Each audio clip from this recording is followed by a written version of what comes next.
ನಿಮ್ ಗಾಡಿ ಮೇಲೆ ಏನಾದ್ರು ಫೈನ್ ಇತ್ತು ಅಂತಂದ್ರೆ ಈ ಬೋರ್ಡ್ ಅಲ್ಲಿ ಕಾಣಿಸುತ್ತೆ ಅಂದ್ರೆ ನಂಬ್ತೀರಾ?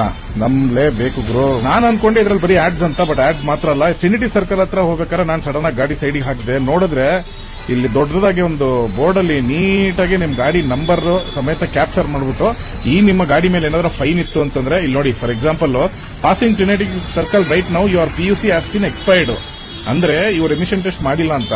ಸೊ ಇದೇ ತರ ನಿಮ್ ಗಾಡಿ ಮೇಲೆ ಯಾವ ತರ ಫೈನ್ ಇದೆ, ಎಷ್ಟು ಫೈನ್ ಇದೆ ಅಂತ ಅನ್ನೋದನ್ನ ಡೀಟೇಲ್ ಆಗಿ ಇಲ್ಲಿ ತೋರಿಸುತ್ತೆ ಅಂತಂದ್ರೆ ನಮ್ ಬೆಂಗಳೂರು ನೆಕ್ಸ್ಟ್ ಲೆವೆಲ್ಗೆ ಬಂತು ಗುರು. ಅಷ್ಟೇ ಅಲ್ಲ ಸ್ನೇಹಿತರೆ, ಇದು ಒಂದೇ ಬೋರ್ಡ್ ಅಂತ ಅನ್ಕೊಂಡ್ರೆ ಇಲ್ಲಿಂದ ಒಂದ್ ಸ್ವಲ್ಪ ಮುಂದಕ್ಕೆ ಹೋಗಿ ಲೆಫ್ಟ್ ತಗೊಂಡ್ರೆ ಇಲ್ಲಿ ಇನ್ನೊಂದು ಬೋರ್ಡ್ ಕೂಡ ಇದೆ, ಬನ್ನಿ ಅದನ್ನು ತೋರಿಸ್ತೀನಿ. 1MG ಮಾಲ್ ಪಕ್ಕದಲ್ಲೂ ಕೂಡ ನೋಡಿ ಇದೊಂದು ಸೆಕೆಂಡ್ ಬೋರ್ಡ್. ಬ್ರದರ್, ಅದೇನ್ ಗೊತ್ತಾ ನಿಮಗೆ? ಅಲ್ಲಿ ಕಾಣಿಸ್ತಿರೋದು ಏನದು ಗೊತ್ತಾದ್ರೆ ಶಾಕ್ ಆಗ್ತೀರಾ. ಕರೆಕ್ಟ್ ಆಗಿ ನೋಡಿ ಏನಂತ. ಯಾವ್ದಾರ ಗಾಡಿ ಹಿಂಗೆ ಪಾಸ್ ಆಗ್ತಾ ಇದ್ರೆ ಈ ರೋಡಲ್ಲಿ ಮತ್ತೆ ಅಲ್ಲೊಂದಿದೆಯಲ್ಲ ಸ್ಟ್ರೈಟ್, ಈ ತರ ಎರಡು ಕಡೆ ಹಾಕಿಟ್ಟಿದ್ದಾರೆ. ಏನ್ ಹೇಳಿ number, passing Trinity circle right no has no challan. ಅರ್ಥ ಆಯ್ತಾ? ಬ್ಯಾಕ್ ಮಾಡ್ಬಿಟ್ಟು ತೋರಿಸ್ತಾರಲ್ಲಿ ನಿಮ್ ಗಾಡಿಯಲ್ಲಿ ಚಲನ್ ಇದೆಯೋ ಇಲ್ಲೋ ಅಂತ. ಪ್ರತಿ ಸೆಕೆಂಡಿಗೆ ಒಂದೊಂದು ಗಾಡಿ ತೋರಿಸ್ತಾ ಇದೆ. ಇಲ್ಲ ಚಲನ್ ಬೀಳೋದಲ್ಲ, ನೋ ಚಲನ್. ಚಲನ್ ಇತ್ತು ಅಂತಂದ್ರೆ PUC ಎಕ್ಸ್ಪೈರ್ ಆಗಿದೆ, ಇಷ್ಟು ಚಲನ್ ಇದೆ ಅಂತ ತೋರ್ಸತ್ತದು.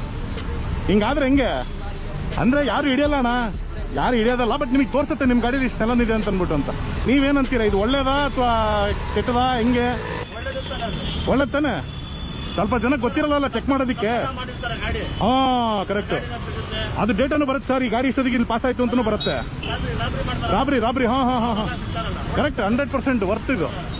City police cash free India ಮತ್ತೆ ಕಾರ್ಸ್ 24 hours ಸ್ಟಾರ್ಟ್ ಮಾಡಿರೋದು. ಓಕೆ ಸರ್, ಬಾಯ್.